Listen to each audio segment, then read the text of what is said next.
people know the difference between playing politics, bowing to cancel culture, and the truth.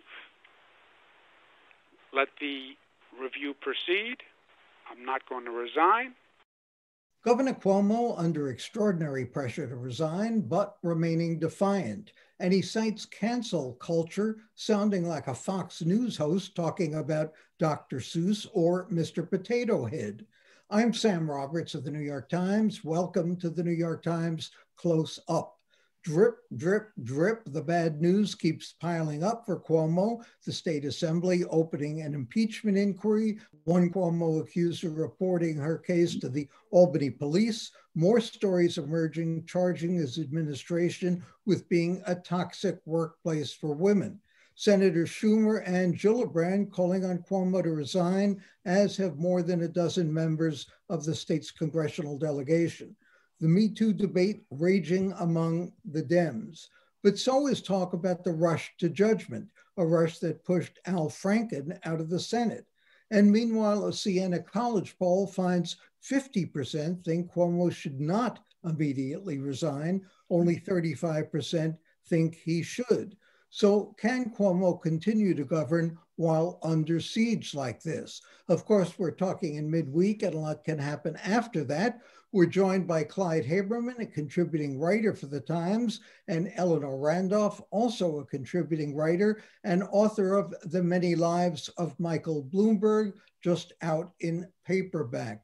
Eleanor, how do we account for this disconnect and who is leading and who is following? We have most politicians, most Democratic politicians in the state saying Cuomo should resign, and yet voters seem to be saying, not so fast. Let's see what happens with the investigation. Let's see whether or not he should run for another term. They're not rushing to judgment yet. Why is that? I think one of the things that's happened is that that Cuomo spent a year being, the hero, the COVID hero, fighting Trump, and there, to me, there are a lot of similarities there. They both came from Queens. They're both tough guys. They're both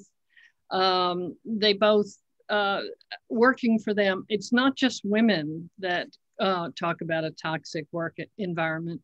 Working for Cuomo, as long as he's been in power, has been a really difficult operation. And you see people roll through there pretty frequently for a top government official. He said he's going to tough it out, and that really, what would surprise me is if he suddenly says, I'm leaving, forget it. This is the kind of thing he would do. One of the things, he doesn't have any place to go. Where is he going to go? Live with his mother? He doesn't have a house. He's been living at the governor's mansion.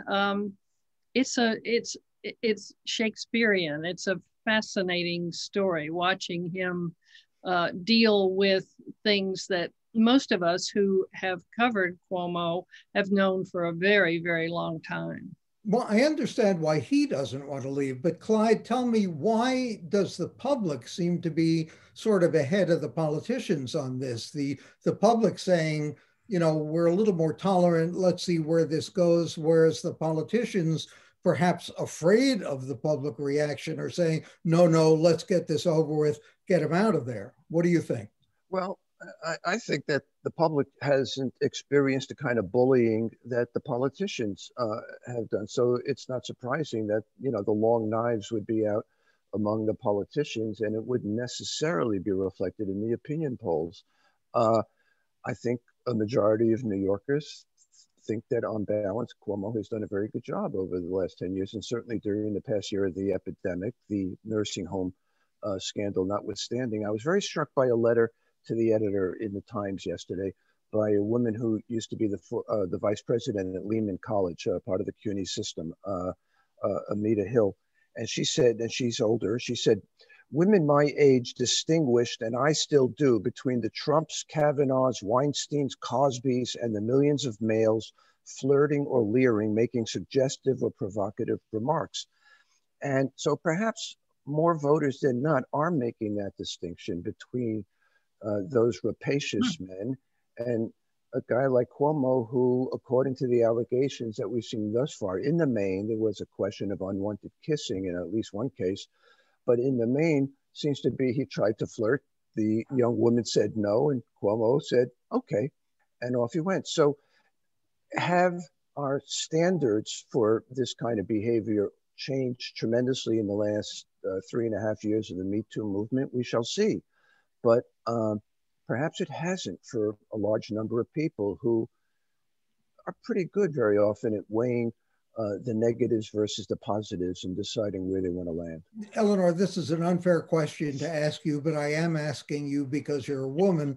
Where do you draw the line here? Gail Collins in her column said, in a perfect world, Andrew Cuomo might have said, you know, it's a tough time right now, and part of it for me is realizing how I could really be a jerk with women.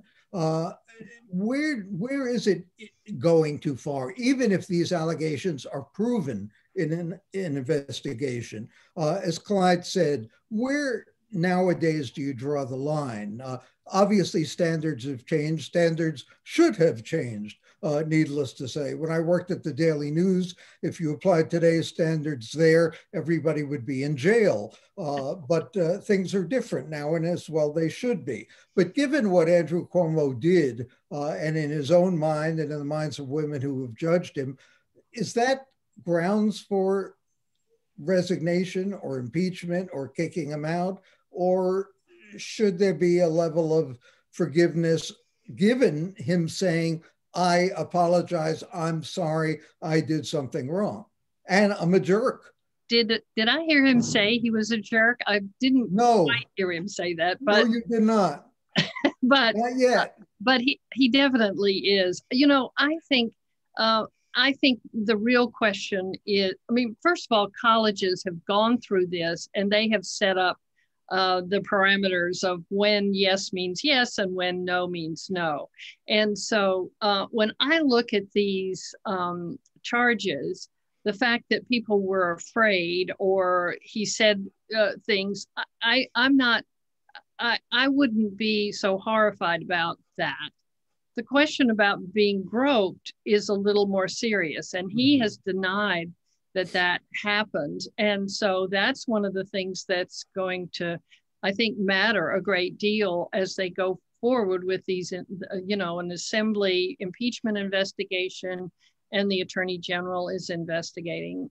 And it was really interesting that President Biden, who originally said something like, let's wait and see what the investigation brings, has now said, if it proves what these women have charged, he should really go. It's time for him to you know, retire to his motorcycle gang or whatever it is that he does, you know, on his off hours. Clyde, another thing I don't quite get, and you know, I'm playing devil's advocate a little bit here, but a lot of people called for an investigation, and some of those people are now saying he should resign. Shouldn't there be due process? I mean, shouldn't we wait until the results of that investigation? Why resign before the results of the investigation? You mean like the old Westerns, we're going to have a fair trial and then we'll hang him? He may deserve hanging yet, but yeah, the jumping on this is just a little premature. I am not dismissing the charges in any way, shape, or form, but yeah, I still would like to believe that sorting out the truth is a hallmark of the American judicial and legislative process. I would say that Cuomo, this may be unduly cynical on my part, but Cuomo got a bit of a boost when among those calling for his immediate resignation was Kirsten Gillibrand. She has zero credibility with a lot of people, given what she did to Al Franken in what struck many people, myself certainly included, as a gambit in advance of her presidential race, which, you know, as we all know, went. So we'll see. We'll see. I mean, the politics, it's not the first time, Lord knows, in history, and certainly not in our fairly long careers, that politicians are not fully in sync with the public. And we shall see. Eleanor, has this affected his ability to govern? The legislature seems to be functioning quite well without him. The thing that the legislature is really doing right now is creating a budget. And that budget has to be done by the end of this month. And well, you know, they've been late before, so it wouldn't be a crisis if they're a little bit late. But what the business community in New York is really worried about is the fact that Cuomo has so little power now that there will be a lot of the things they care about will be shunted aside. You know, that there will be an increase in taxes on corporations and the wealthy to the point that more people will leave and go to Florida. Although I loved the Bloomberg story the other day that said, quoted this guy as saying, the problem with going to Florida is that you have to live in Florida. And so, you know, I mean, that budget is really important. And we've seen the way the federal money is coming in. The money from DC is supposed to, or money from Congress is supposed to go to the state and not be used for a tax decrease. This legislature is sort of using it as a springboard for the possibility of a tax increase. And normally you would see Cuomo sort of muscling from the center. I don't think he has any muscle right now. Speaking of muscle, or facial muscles perhaps, is Bill de Blasio doing a little bit too much gloating over this, Clyde? Yes.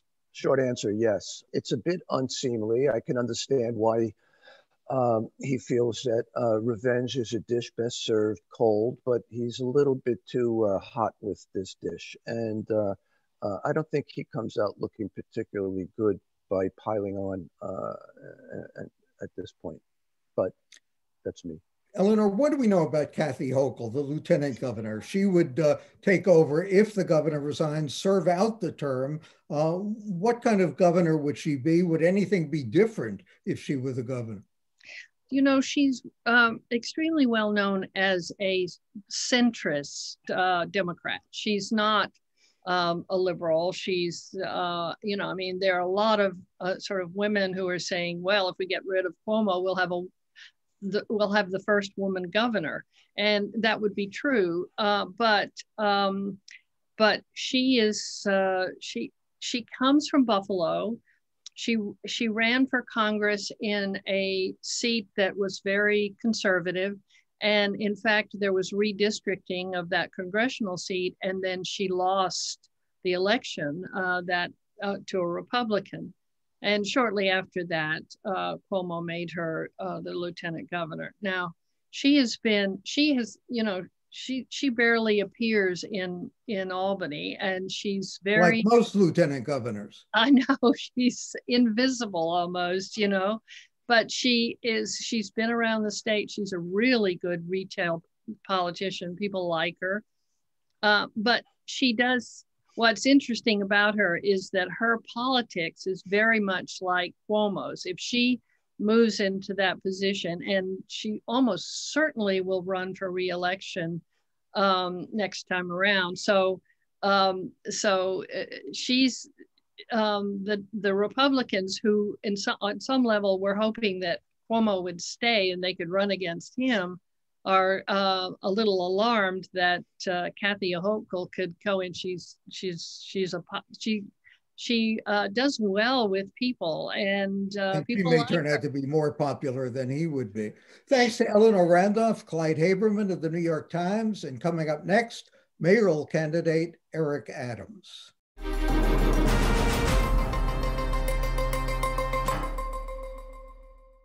There are literally dozens of candidates on the ballot in this June's Democratic mayoral primary. One of them, Eric Adams, who has a very distinctive resume. The Times' Mara Gay wrote this about him, quote, Eric Adams, Brooklyn's sometimes quirky borough president, has also served as a state senator and a captain in the police department. Mr. Adams, who is Black, has spoken openly about having experienced abuse at the hands of police and would undoubtedly bring a potent mix of life experiences to City Hall. His mayoral candidacy has been picking up momentum, and the Times reported this week that Adams, quote, has won 3 major labor endorsements in the past 2 weeks, cementing his status as one of the top candidates in the crowded Democratic primary field. Our next mayor will inherit a daunting job with huge challenges: a fiscal and economic crisis, tense relations between police and communities of color, what to do about a housing crisis, the homeless, as well as segregated schools, to name just a few. Let's ask Eric Adams, an old friend, about his agenda for New York. Thank you for joining us. One of the things that the Times has written is that you are sort of a rival against Ray McGuire in this race for any number of reasons. What's the difference between your positions, would you say? Well, 2 things. Number one, I love the definition for Mara as quirky, because New Yorkers are quirky. And I think that people fail to understand we have a personality. And I have a personality, and I'm not robotic. I believe in leaning into the beauty of being in a city that is extremely diverse and come with a good level of energy. I would have hoped he would have added to that, that he's also extremely effective. And that is what you would see as the difference between all the candidates in the race, and what my life experiences have shown. The ability to get things done, how we go about making sure we look at the countless number of New Yorkers who believe that the city has left them behind.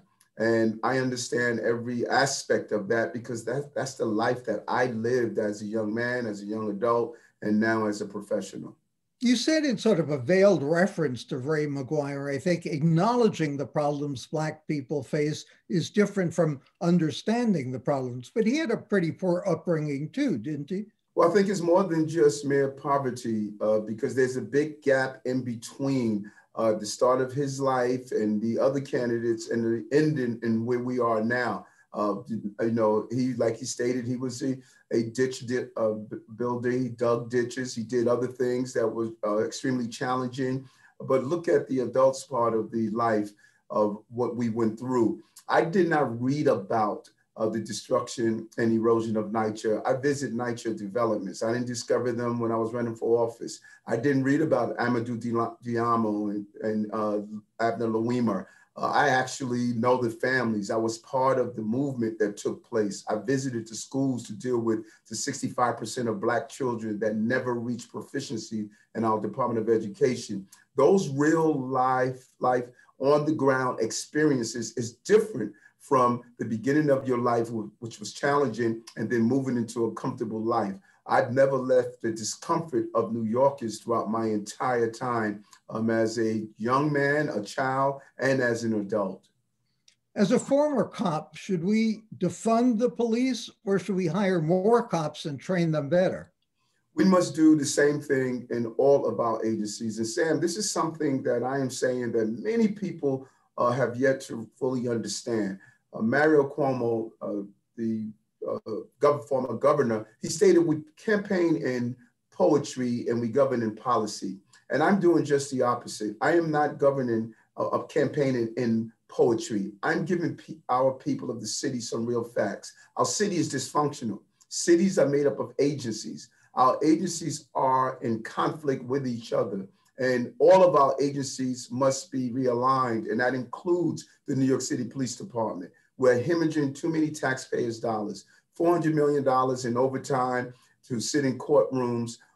We could do a better job by using Zoom and other form of technology so officers can go on patrol. I don't join the gang of stating that we need to disband police departments or use bumper sticker slogans like we need to defund. We need to make sure that we use proper allocation of taxpayers' dollars to carry out the task of public safety. Public safety is the prerequisite to prosperity, and we can do it at a cheaper cost and be more efficient.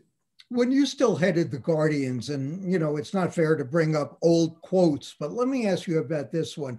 You talked about the truth about race, and you said at the academy, recruits are told they should not see Black or brown people as different. But we all do, you said. We all know the majority of people arrested for predatory crimes are African American. We didn't create that scenario, but we have to police in that scenario. So we need to be honest and talk about it. Are we talking honestly about race these days or not? I believe we are moving closer and closer to a real dialogue and a real conversation about race. And it's so important because it's more than just Black and white. It is looking at what is happening to the Chinese community in this city. It's looking at the increase in hate crimes in our Jewish community. When someone attacks a Hasidic person, they're not only attacking that individual group, they're attacking Jews. Hasidic people are symbols, visible symbols of the Jewish community. And so we must start what I did a year and a half ago, called Breaking Bread, Building Bonds, 100 dinners across the city, 10 people at each dinner coming from different ethnic, religious, cultural, lifestyle backgrounds, and engage in real conversations. We must incorporate it in our educational system. We need to start developing real conversations around our differences so we can tear down those walls that prevent us from understanding each other. Something that any new mayor is going to face, ranked choice voting. It's likely that no one is going to get a majority of the vote. How are you going to govern without anything resembling a mandate in terms of getting support from a lot of voters, both in the June primary and then in November? Well, I believe that is revealed in a story that came out a few weeks ago in another publication, a respected publication in the city. They did an analysis based on a heat map from the campaign finance board of where contributions have come from. And they stated Eric Adams has the broadest base of support than any candidate that's running based on his contributions. Everything from $10 from messengers to $2,000 from affluent New Yorkers and everything in between. And so it is clear that when you look at the last names of my donors, you see the largest number of South Asians, African Americans, Caribbean, people from the Sephardic Jewish community, Hasidic community, Chinese, Korean. I am the United Nations candidate, and it's reflected in how people have volunteered and have contributed to my campaign, because I understand the power of diversity in the city, and I understand the plight of New Yorkers better than anyone that's running. How would you desegregate or integrate the specialized schools in the city? We need to do it a number of ways. Number one, a mayor has a limited amount of political capital. And what I'm not going to do, I'm not going to use 4 years of office engaging in the capital of 8 schools. 3 of those specialized high schools are mandated by the state, 5 were created by the city.